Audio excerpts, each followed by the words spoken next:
नमस्कार मित्रांनो, सावळ्याची जणू सावली या जबरदस्त सिरियलमध्ये जबरदस्त असा ट्विस्ट तुमच्यासाठी घेऊन आली आहे. तर मित्रांनो, ट्विस्ट अगदी शेवटपर्यंत बघा, इंटरेस्टिंग असं होत गेलेला आहे आणि आजपर्यंत जेवढी काही प्रश्न पडली सगळ्या प्रश्नांची उत्तरं तुम्हाला या ट्विस्टमध्ये मिळणार आहे. आणि व्हिडिओला लाईक, शेअर, सबस्क्राईब नक्की करायचंय बरं.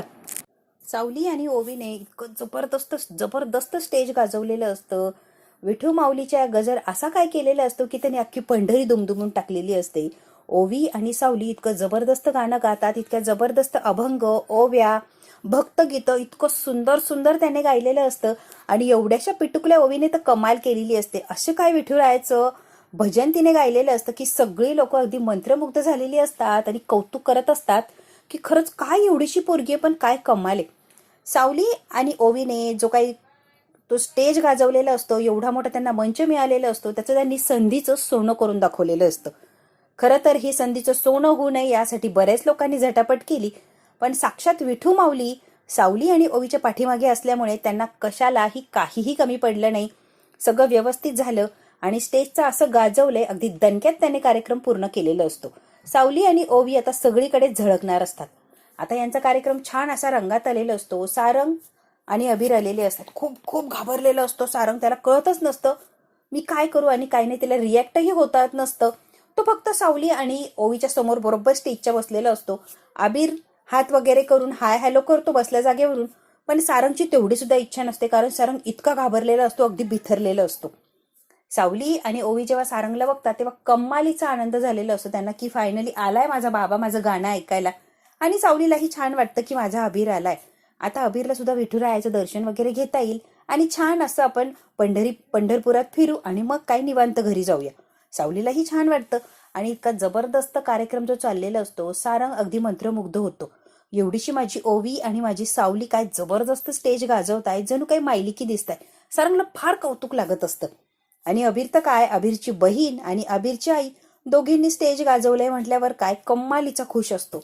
भीती तरी असतेच, कारण मरणाच्या दारातून परत आलेलं असतो, तरी सुद्धा यांचं गाणं बघून त्याची भीती पळून गेलेली असते. सारंग मात्र घाबरलेला असतो. आज जर अबीरच्या केसालाही धक्का लागला असता तर सावलीला काय उत्तर दिलं असतं. सावलीचा सगळा जीव सगळं आयुष्य या अबीरसाठी आहे आणि अबीरला जर आत्ता काही झालं असतं तर मी काय केलं असतं, सारंग या विचाराने अगदी बधीर झालेलं असतो. समोर कार्यक्रम फक्त बघत असतो, काहीही रिॲक्ट होत नसतो, त्याला काहीही ऍक्शन द्यावी अशी वाटत नसतं. सावलीला मात्र कमालीचा आनंद झालेला असतो की सारंग आलाय आणि सगळ्यात महत्वाचं मला सरप्राईज दिलंय. नाही येणार असं म्हटला, इथेच थांबणार अबीरची काळजी घेत आणि डायरेक्ट इथपर्यंत आलास, त्यामुळे सावलीलाही छान वाटलेलं असतं आणि सारंग बद्दल तिला आता छान असं पॉझिटिव्ह वाटायला लागलेलं असतं. तिलोत्तमाच्या घरामध्ये अख्ख्या कुटुंबामध्ये सारंग हा वेगळा आहे हे जगन्नाथजी पहिल्यापासून सांगत असतात. सावलीलाही तर माहिती असतं, पण आता तिला अगदी प्रकर्षाने असं जाणवलेलं असतं की हा सारंग एवढा खटाटोप करत करत माझ्या कार्यक्रमासाठी माझ्या अबीरला घेऊन आला म्हणजे आला, अगदी जीवाचं रान केलं. सावली गाणं गात असते आणि मनापासून ती सारंगकडे एकटक बघत असते. तिला थोडक्यात सारंगवर प्रेम व्हायला लागलेलं असतं नव्याने. सारंगवर प्रेम तर ती आधीपासून करत असते, पण आता अजून प्रेम करायला लागते, कारण सारंगचा निखळपणा, त्याचं मन इतकं स्वच्छ असतं, इतकं पवित्र असतं की तो कुणाबद्दल कधी वाईट विचार करू शकत नाही. आणि सगळ्यात महत्वाचं, सारंग आणि अबीर इतके इतके एकमेकांशी कनेक्ट झालेले असतात. ते बघून सावलीला फार छान वाटतं. काही झालं शेवटी हे बाप लेक आहे, म्हणूनच यांचं एवढं नातं फुललंय बहरलंय. सावलीला खूप छान वाटत असतं.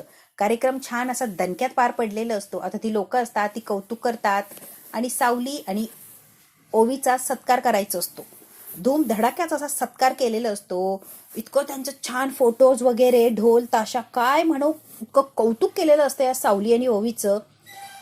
आता मात्र पुरस्कार वगैरे देऊन झालेले असतात. एक ट्रॉफी असते जी लहान मुलांचा कार्यक्रम ठेवलेला असतो, ती ट्रॉफी आपल्या ओवीने जिंकलेली असते आणि ती ट्रॉफी आता ओवीला मिळालेली असते. तेव्हा ओवी म्हणते, खरं तर हे सगळं श्रेय किंवा हे इथपर्यंत मी आली आहे किंवा इतकं सुंदर मी जे स्टेज गाजवलंय, एवढं कौतुक तुम्ही सगळं करताय, ते फक्त आणि फक्त माझ्या एकटीचं नाहीये किंवा एकटीचं श्रेय नाहीच आहे. मी जे इथपर्यंत येऊन पोहोचली आहे किंवा मी जे हे कमवलंय, आज एवढी लोक मला मानताय किंवा ओळखायला लागली आहे, ते मी स्वतः काही केलेलं नाहीच आहे. खरं तर यामागे दोन लोकांनी कष्ट घेतले, इतके कष्ट घेतले आणि इथपर्यंत मला आणून सोडवलं. आणि खरं तर इथपर्यंत यायला सुद्धा खूप अडीअडचणी आल्या आणि सगळ्या संकटांवर मात करत करत करत त्या दोन व्यक्तीने मला इथपर्यंत आणून ठेवलं. आणि म्हणूनच कदाचित आज मी एवढ्या स्टेजवर सुंदर गायले विठू माऊलीचं माझं गाणं, आणि विठू माऊलीने आशीर्वाद दिलाय. म्हणूनच विठू माऊलीचा आशीर्वाद मला एकटीला नकोय, तर त्या 2 व्यक्तींना सुद्धा मला द्यायचा आहे. तर ती लोक म्हणतात, कोण आहे बाळा, नाव घे त्यांचं. तेव्हा ती म्हणते, माझी टीचर सावली आणि माझे बाबा सारंग. ते लोक म्हणतात, प्लीज त्यांनी स्टेजवर यावं. आता अबीर सारंगच्या बरोबर स्टेजवर गेलेलं असतो आणि ओवी बरोबर सावली तर स्टेजवर असतेच. आता ह्या चौघांचा फॅमिलीचा फोटो एकत्र काढण्यात आलेला असतो, कारण चौघे एकत्र असतात आणि ओवी ती ट्रॉफी सारंग आणि सावलीला देते. आता दोघांना ती डेलिकेट केलेली असते की या दोघांचे श्रेय आहे, बाबांनी कष्ट घेतले, सावली टीचरने इथपर्यंत आणलं, मला रियाज करून घेतला, गाण्याची प्रॅक्टिस करून घेतली, म्हणूनच हे अवॉर्ड मला मिळालंय. फक्त आणि फक्त सावली टीचर आणि माझे बाबा या सगळ्या पुरस्काराचे मानकरी आहेत. आता एवढ्याच्या ओवीने स्टेजवर बोलवलंय म्हटल्यावर छान अशा आनंदाने ते आलेले असतात. नवरा बायको सारखं एकत्र त्यांना ते अवॉर्ड दिलेलं असतं आणि तो इतकं सुंदर फोटो आलेला असतो चौघांचा, एक फॅमिलीचा. तो फोटो मात्र सगळीकडे झळकत असतो, टीव्हीला, मोबाईलला, बातम्यांमध्ये, पेपरात, सगळीकडे तो फोटो आलेला असतो. सारंग, ओवी, अबीर, सावली. आता या सगळ्यांचा जो फोटो आहे तो छान असा आलेला असतो, एक फॅमिली असा. आता या फोटोतून तर कुणालाही कळत असतं की हे एक फॅमिली आहे आणि हे दोघं एकमेकांच्या किती जवळ आलेत. ज्या गोष्टीची तिलोत्तमाला भीती असते ना, एक्झॅक्टली तीच गोष्ट घडत असते. सारंग आणि ओवी प्रमाणापेक्षा जास्त जवळ यायला लागलेले असतात.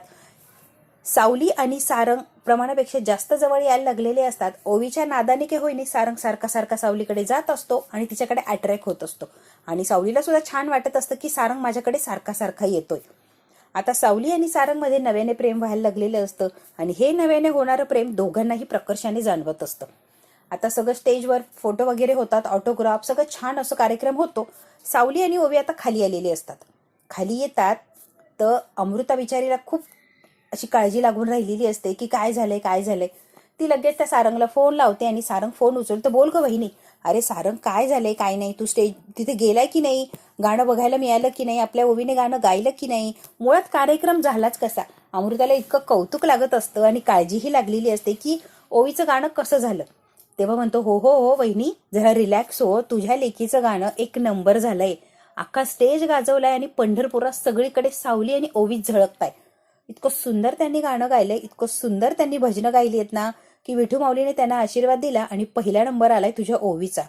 ओवीला अवॉर्ड वगैरे मिळालंय आणि त्यांनी जो कार्यक्रम केला होता त्याबद्दल त्यांना बक्षीसही मिळालंय. की इतकं सुंदर कार्यक्रम केलाय, जणू काही सरस्वतीच इथे अवतरली आहे. ओवी आणि सावलीचं भरभरून असं कौतुक होत आहे, जणू काही मायलिकीच दिसताय ग त्या. सारंग इतकं कौतुकाने सांगत असतो, पण सारंगच्या आवाजात कुठेतरी त्याला अशी घाबरलेला किंवा थकवा जाणवलेला असतो. अमृता म्हणते, सारंग सगळं ठीक आहे, पण तू असं घाबरलेला का वाटतोय. काही नाही ग वहिनी. हे बघ सारंग, माझ्यापासून काही लपवू नकोस, सांग काय झालंय. आता हक्काने अधिकाराने जेव्हा अमृता विचारते सारंगला, तेव्हा सारंग म्हणतो, अगं काही नाही, आज खूप थोडक्यात वाचलोय, कदाचित तुझ्याशी मी आज फोनवर बोलायला जगलो सुद्धा नसतो. काय बोलतोय हे सारंग अपशकुनी, तुला काही कळतंय काय रे, काय झालंय सांग. मी जेव्हा येत होतो तेव्हा माझ्या गाडीचा ब्रेक फेल झाला होता आणि थोडक्यात विठू माऊलीने वाचवलं असं समज. गाडी झाडावर जाऊन धडकली, नाहीतर अबीर आणि मी दरीत कोसळलो असतो. अबीरचंही नामोनिशान दिसलं नसतं आणि माझं सुद्धा नाही. आमची काहीतरी लीला किंवा विठू माऊलीचं काहीतरी आशीर्वाद म्हण, आम्ही सुखरूप आलोय, आमच्या केसालाही धक्का लागला नाही. गाडी अलगद जाऊन झाडाला धडकली अमृता बहिणी, नाहीतर गाडी जर धडकत नव्हती तर गाडी डायरेक्ट दरीत जात होती. कोणीतरी गाडीचे ब्रेक फेल केलेले होते आणि दरीत किंवा घाटात, आम्हाला कळालंच नाही घाटाच्या रस्त्याने की या गाडीचा ब्रेक फेल आहे. जेव्हा घाटामध्ये गाडी जास्त स्पीड घेतला आणि तेव्हा मला ब्रेक लावायची गरज पडली, तेव्हा कळालं की याचं ब्रेकच लागत नाहीये. मी कंट्रोल करण्याचा प्रयत्न केला, पण सगळं काही माझ्या कंट्रोलच्या बाहेर होतं. अबीर तर गाडीच्या खाली पडायला लागला होता. सीट बेल्ट लावल्यामुळे अबीर वाचला. मी एका हाताने त्याला पकडायला गेलो तर गाडी दरीतनं कोसळता झाडाला जाऊन आदळली. सगळं काही झालंय ते कसं झालं, काय झालं माहित नाही. मुद्दा हा आहे ना बहिणी, की मारण्याचा प्रयत्न कोण करत होतो. खरं तर ती गाडी मी कंट्रोल करण्याचा खूप प्रयत्न केला, पण कंट्रोल होत नव्हती. आज आमचं काहीही सापडत नव्हतं. गाडी अलगद जाऊन झाडाला आदळली नसती तर तुला आम्ही दिसलोच नसतो. ए सारंग शांत बस. अमृता घाबरलेली असते आणि अमृता रडायला लागते आणि फोन बंद करते. आता सारंग हे सगळं अमृताला सांगत असतो. त्याची ती वहिनी असते, त्याची ती आई असते, त्याची ती मैत्रीण असते, त्यामुळे मन मोकळं करत असतो ते फक्त आणि फक्त अमृताच्या जवळ. अमृता फोन बंद करते आणि खूप रडायला लागलेली असते. आता हे सारंगने जे सांगितलंय ते सगळं सावलीने ऐकलेलं असतं. सावलीच्या डोळ्यातनं पाणी यायला लागतं आणि सावली खूप घाबरलेली असते. सावली आता रडायला लागते आणि सारंगकडे बघून सारंगला घट्ट अशी मिठी मारते. सारंग, तुम्ही काय सांगताय? हे सावली अजूनही तेवढंच प्रेम करत असते हे सारंगला आता प्रकर्षाने जाणवतं. सावली घट्ट अशी मिठी मारते. तुम्ही ठीक आहात ना? तुम्हाला काही झालं नाही ना? इकडे तिकडे सगळ्या त्याच्या तोंडाला हाताला हात लावते. व्यवस्थित आहात का? पाय वगैरे बघते. सारंग म्हणतो, हो हो सावली, प्लीज तू घाबरू नकोस, काही झालेलं नाहीये. आणि खरं तर तुला मला हे सांगायचं नव्हतं, पण तू ऐकलंय म्हणून ऐक. गाडीचं ब्रेक फेल झालं होतं. सावली म्हणते, हो, मी ज्या गाडीने येणार होते ते, मी तुमची गाडी आणली नसती तर कदाचित ते ब्रेक फेल माझ्यासाठीच केलेलं होतं. सारंग म्हणतो, सावली तू काय बोलतीये? सारंग, आता सावलीने जी घट्ट मिठी मारली ती सावली बाजूला झालेली असते. अबीर आणि ओवी स्टेजवरच खेळत असतात. सावली म्हणते, हो सारंग सर, ती गाडी मी आणणार होते, पण प्रॉब्लेम झाला थोडासा म्हणून ती गाडी तिथेच ठेवली आणि मी तुमची गाडी आणली. तुम्हीच त्या गाडीत बसत नव्हता तर आज मी त्या गाडीत होते आणि आज तुमची जी अवस्था झाली ती माझी झाली असती. आता हे कोणी करतंय, काय करतंय, कशासाठी करतंय मला माहित नाहीये सारंग. सारंग म्हणतो, असू दे, आपण घरी गेल्यावर या विषयावर नक्कीच बोलूया. आता आपण जाऊन विठू माऊलीचं दर्शन घेऊ. सारंग, ओवी, सावली, अबीर चौघे जण जातात आणि जोडीने विठू माऊलीचं दर्शन घेतलेलं असतं. विठू माऊलीने त्यांना आशीर्वाद दिलेला असतो. इकडे आता अमृता रडत असते, खूप घाबरलेली असते. तेव्हा तिलोत्तमा येते आणि म्हणते, काय ग अमृता, काय एवढी घाबरली आहेस? काय नाही आई, सारंग थोडक्यात वाचला, नाही तर सारंग आपल्या हाताला आला नसता. काय बोलतीये, शुद्धीवर आहेस का? हो आई, सारंग ज्या गाडीने पंढरपूरला गेलाय त्या गाडीचं ब्रेक फेल कोणीतरी केलं होतं.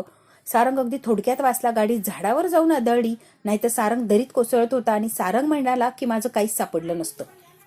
तिलोत्तमा अमृताला काहीही बोलत नाही. माघारी वळते आणि डायरेक्ट भैरवीच्या घरी जाते. ज्या भैरवीच्या घरी जाते आणि गेल्या गेल्या भैरवीच्या कानाखाली ठेवून देते. भैरवी, सगळ्या हद्द पार केल्या, जराही लाज वाटत नाही का ग? आज तू जो नालायकपणा केलाय तो माझ्या सारंगच्या जीवावर उठला होता, तुला जराही काही वाटलं नाही? भैरवी म्हणते, अगं तिलोत्तमा काय झालंय सांग तरी.